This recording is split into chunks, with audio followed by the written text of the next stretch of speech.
Je suis Emmanuelle Dreyfus. Je suis journaliste, chef d'édition, responsable éditoriale. Alors j'ai travaillé pendant très longtemps pour une agence de presse spécialisée dans le contenu ad hoc, c'est-à-dire des articles sur mesure dans le domaine du divertissement, de la culture, du spectacle vivant. Et par ailleurs, j'ai toujours écrit en freelance dans les domaines des arts urbains, alors graffiti, street art et aujourd'hui ce qu'on appelle plus largement l'art urbain contemporain. Alors moi c'est assez simple, j'ai fait mes études à l'IEP de Toulouse à la fin des années 90, une époque où on voit dans la rue Lettres School, Miss Van, Fafi, Tilt, et donc c'est un peu générationnel.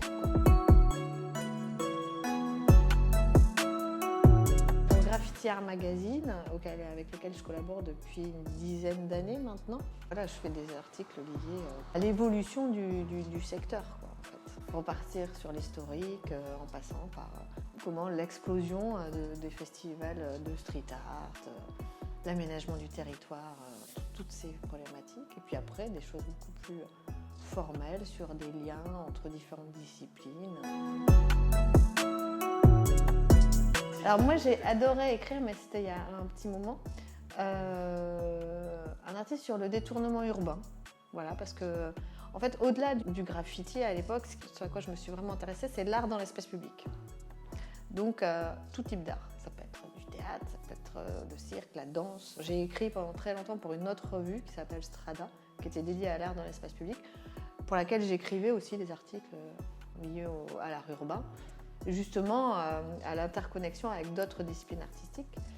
Et donc le détournement urbain, ça a fait appel à différentes disciplines justement artistiques, dont voilà, l'art urbain en est un exemple.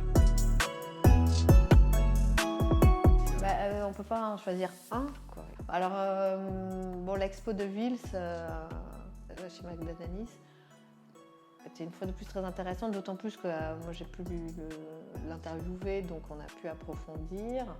Après, plus, je dirais, plus en lien avec le graffiti, parce que ça m'intéresse toujours.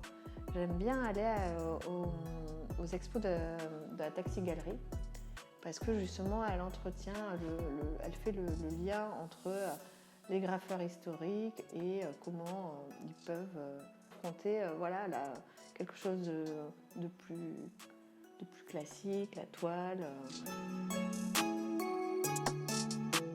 Quand on pourra sortir plus librement, ouvrez les yeux, il y a toujours des petites pépites qui se cachent dans l'espace public.